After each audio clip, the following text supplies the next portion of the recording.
First things first, I guess I read the first page of your bio, and you're talking about punk rock. Now, are Nirvana still a punk band? Well, I like biorhythm machines, and I put my hand in one, and it was a pretty punk readout. It cut my hand. He said, "Lord, you're so punk." Well, no, but I mean, does that term still apply to you guys though? Or have you? So I don't think we've ever been labeled as punk rock in the first place. We just played in the underground circuit. We like punk rock more than any other style of music, so yeah, we're punk rock. Well, I think everybody was sort of into punk rock before the band really evolved anyway. We were a band. So it's definitely everyone was sort of bred on the punk thing. Okay. Now, I'm sure you dislike labels, but then where do you see that your music fits in? In rock and roll. But isn't it this? Pretty wide. I think what did they call it before? The sub pop sound. Oh, the sub pop sound. That's right. Yeah. Grunge. Seattle. I can't decide. Seattle sub pop grunge. Okay, but see, the sub pop thing wouldn't apply anymore though. Why not? There's still a label. You guys aren't on sub pop. Well, So? We're DGC rock now. We're DGC hardcore. DGC hardcore. You found the Right. And MCA in Europe and Canada. Right. We're MCA. We're punk. MCA here too? We're MCA. Yeah, we are. Okay, now again, like I realize you guys dislike the labels, but I mean it's still a case of No, we love DGC. What, music labels are labels the way people label people of race, creed, or color, national origin. Brother, we're all here on this floating sphere through space. Okay, but this is a little bit different though, because I think to a certain extent, people that are out there want to know because it helps them decide whether they like it or not, right? I mean, yeah, that's not necessarily a category thing, but it's still like. We like to say that we're the Black Sabbath molesting the Bay City Rollers, or the Knack, maybe. Okay, well that was something else. No one would like us at all. That would be something else I wanted to ask you guys about. Now, you mentioned the Knack and the Bay City Rollers. Are there aspects of those bands in your music, and where are they? Fashion-wise, it's Bay City Rollers all the way. Yeah. We don't have any plaid on now, but you just wait till we go on.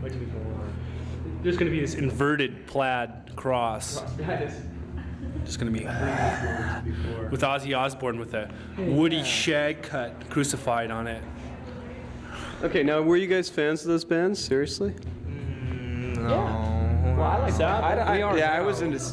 I despised the Bay City Rollers when I was 9. I mean, my sister liked them, but I didn't.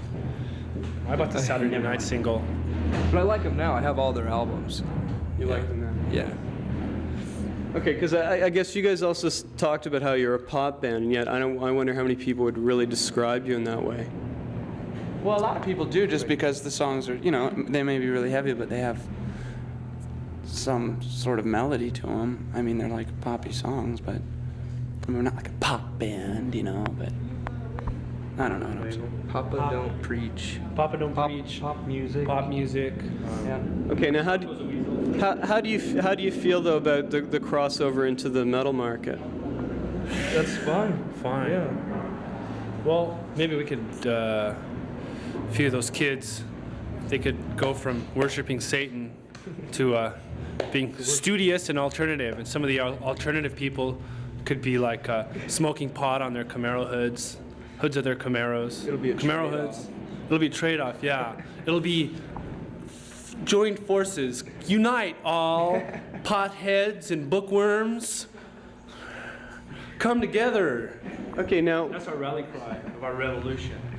Get off that soapbox. Now one of the things I was reading though, you were being interviewed in a metal magazine, and one of the members of the band wasn't very happy about that. Who said that? Who said that? I didn't do it. Is that a pubic hair? I didn't do it. It's curly and crinky. Oh, I don't know.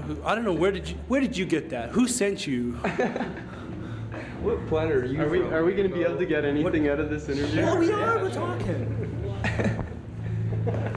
This is no front. This is no front. Hey man, we ain't fun. We are. Well, I don't know. A lot of heavy metal is I don't really care for a lot of heavy metal. You know what I mean? A lot of it's just kind of, but I mean, to each their own, right? Okay, but then I guess the fact that you're then appealing to that market, or you're having the fans of those bands come out to see you guys, that doesn't bother you, or that's something you'd like to happen? Oh, we'd like for that to happen, sure. People could come in and check our band out. And why not? Well, It's not like we're against. if the people come and like the music, then that's fine. I remember- If they come and think we're a heavy metal band, I remember one time I went to this show in Olympia, and the Melvins opened for this like heavy metal band, and all the punk rockers and stuff. The metal people just gave the Melvins a bunch of pahooey. And then when the metal band came out, the punk rockers who came for the Melvins, they got into the metal band, but it seemed like the metal people kind of freaked out.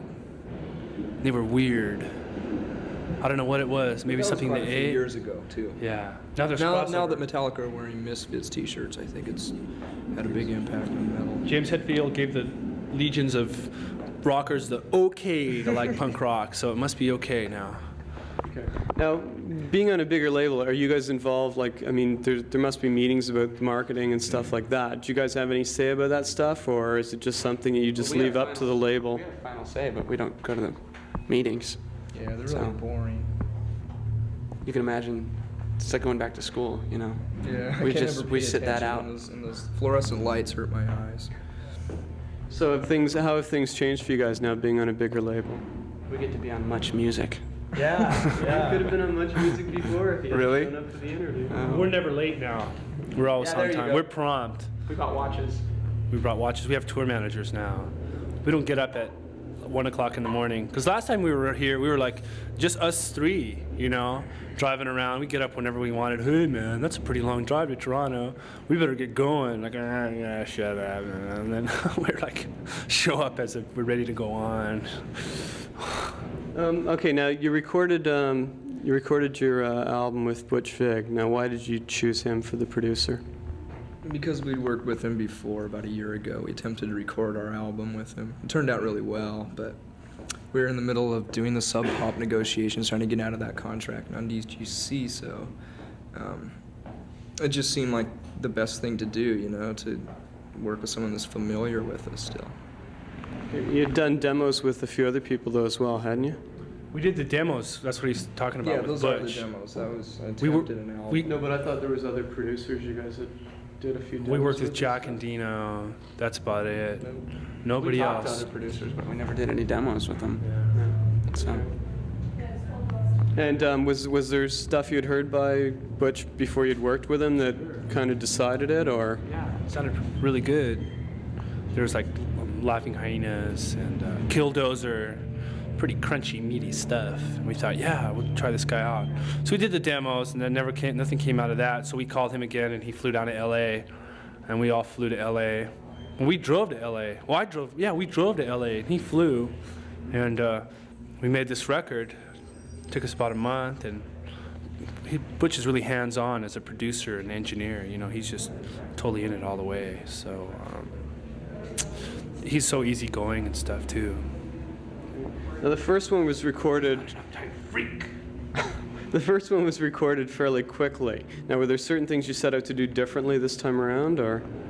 It was just an entirely different set of circumstances this time around. Entirely different set of circumstances.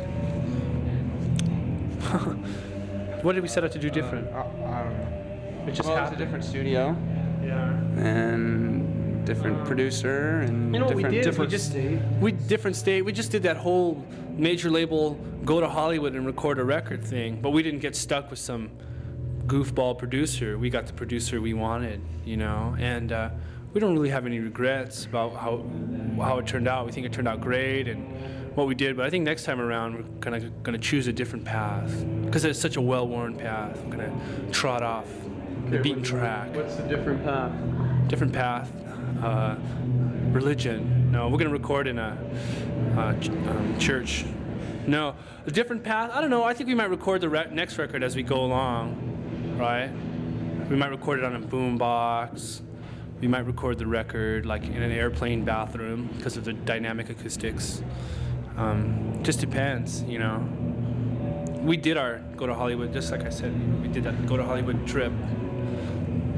maybe we'll record in somewhere else. Maybe some natural. Oh, we're recording some Greek theater somewhere in Greece, like the Acropolis or something. Whoa. Okay, now the first one was done more or less as a live thing. Yeah. So this time around, was it consciously like a studio effort and away from the live sound? No, I don't think the first album was live. I mean, we recorded it in the studio. You know, we did overdubs.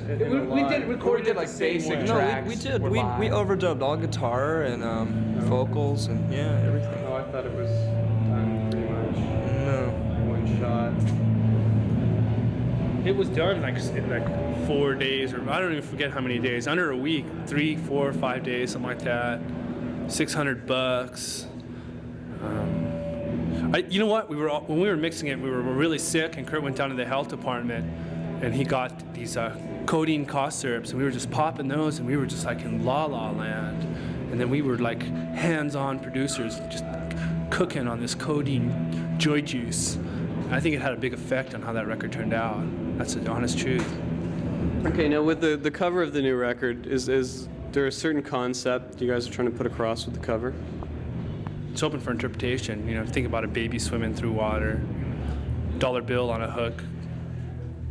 You know, that's the fun part of it. Decipher. Maybe a person could find a new way of life. And so we were speaking of paths. They can take off their clothes and bite into a fish hook in water. See how that feels. Well, I sort of thought it related to the band though, this is sort of your first jump in the water towards the huge bucks and all that. Right on. Now, see, okay, well, I never thought of that. There you go. That works too. See, it's open for interpretation. And that's the whole idea? You guys don't like explaining anything to do with your music or to do with what you're doing. Just like Ricky Ricardo said, "Splain, Lucy, splain." Lucy never did. Ricky. Now, okay, now why don't you like talking about it though? What's the problem with going on camera and just relating a little story to do with it? There's nothing to be said. It's all in the music, man. It's all in the music. It's all in the meat. You don't think that people that are fans of you would like to hear what you had in mind maybe, or I what you want were... to hear what they have in mind, you know, or how they interpret it. You would. Yeah, But- I'd like to get some letters.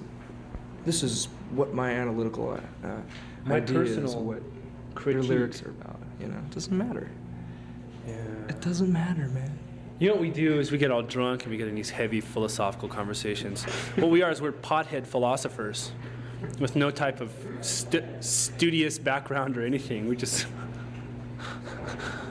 Okay, so what's your relationship now with Sub Pop? How are things with them? Oh, we get along with those guys. I mean, we stop by and say hi. That's about it, really. We're pretty much off the label. We're on DGC. DGC does all the work.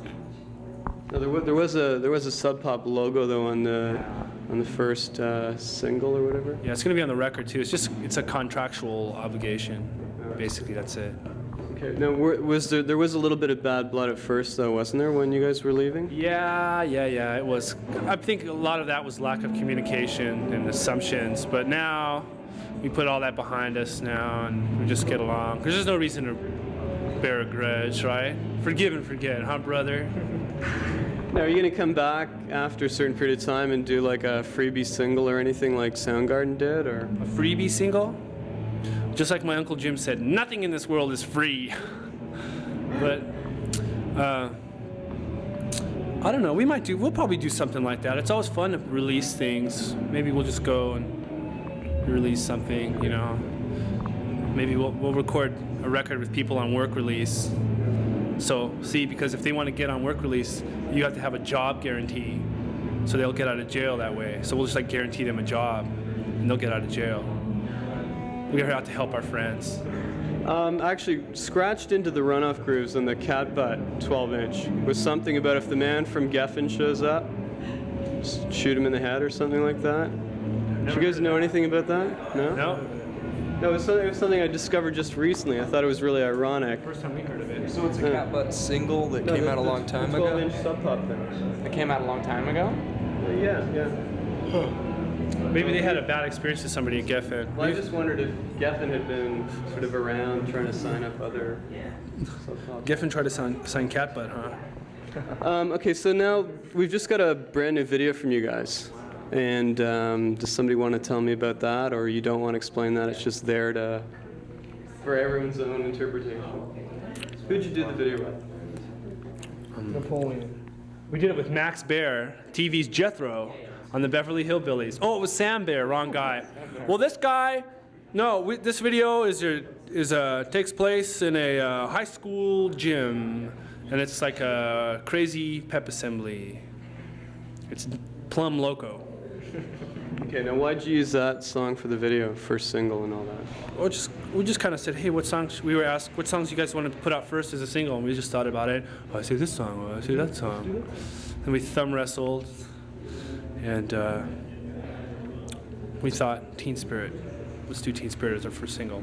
Now, isn't Smell Like Teen Spirit, isn't that from a deodorant commercial or something? Is that where you guys got it from? No, we didn't get it from that. We found that out later. No. Yeah. Pure coincidence. It is pure coincidence, yeah.